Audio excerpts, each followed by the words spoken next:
अखिलेश ने गोरखपुर की ओर बुलडोजर चलाने का किया दावा। बहुतों ने बुलडोजर एक्शन से जुड़ा, लेकिन अखिलेश के इस बयान के मायने तो कुछ और निकले।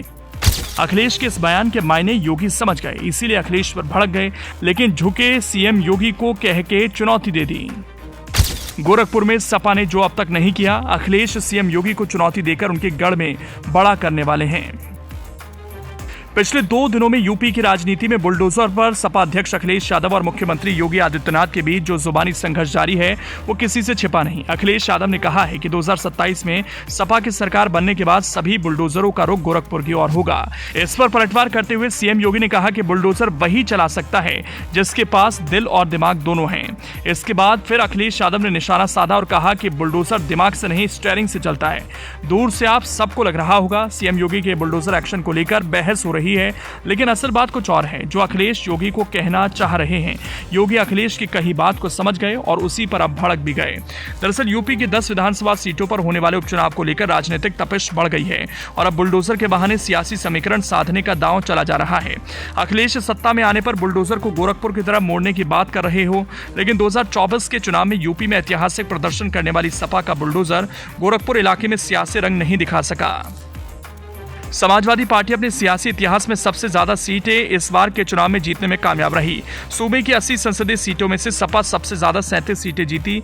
पश्चिमी यूपी से लेकर अवध और पूर्वांचल तक में बीजेपी का सफाया कर दिया, लेकिन सीएम योगी के गढ़ गोरखपुर इलाके में अखिलेश यादव का कोई भी सियासी फॉर्मूला काम नहीं आ सका। 2024 के लोकसभा चुनाव ही नहीं, 2022 के विधानसभा चुनाव में सपा गोरखपुर क्षेत्र में खाता तक नहीं खोल सकी।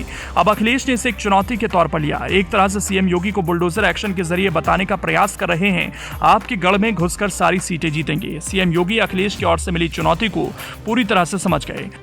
गोरखपुर मंडल में 6 लोकसभा सीट आती हैं। महाराजगंज, गोरखपुर, कुशीनगर, देवरिया, बांसगांव और सलेमपुर लोकसभा सीट गोरखपुर मंडल में हैं।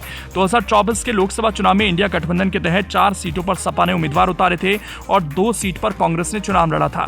गोरखपुर मंडल की इन 6 सीटों में से सिर्फ सलेमपुर लोकसभा सीट ही सपा जीत सकी, जबकि 5 सीट बीजेपी ने जीती। 2019 लोकसभा चुनाव की तुलना में बीजेपी को 1 सीट का जरूर नुकसान उठाना पड़ा, क्योंकि 2019 में सभी 6 सीटों पर कब्जा जमाया था।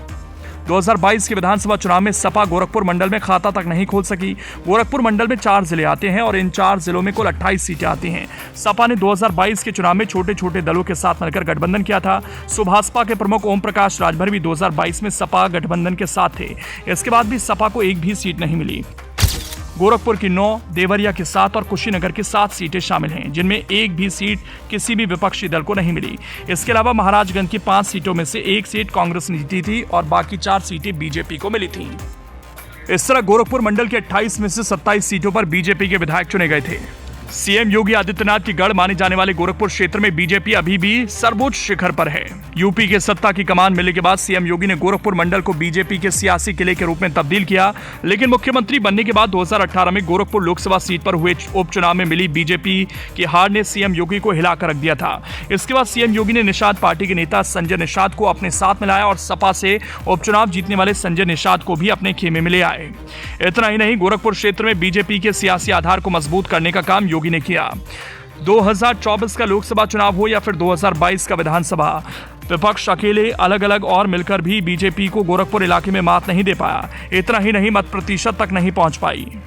पूर्वांचल के गोरखपुर इलाके में अखिलेश यादव के सारे फॉर्मूले फेल साबित हुए। सपा ने पीडीएफ फॉर्मूले के जरिए भी गोरखपुर क्षेत्र के जातीय समीकरणों को पूरी तरह से साध नहीं पाई, जबकि इस क्षेत्र में दलित और ओबीसी वोटर निर्णायक भूमिका में हैं। बहरहाल सपा अध्यक्ष अखिलेश यादव गोरखपुर मंडल में सपा की राजनीति को रफ्तार देने का पूरा इरादा कर चुके हैं। उस पर अमल करने के लिए प्रयास भी शुरू कर दिए हैं। गोरखपुर मंडल के सपा कार्यकर्ताओं में जोश अखिलेश ने भर दिया है। अब देखने वाली बात है 2027 में क्या कमाल कर पाते हैं।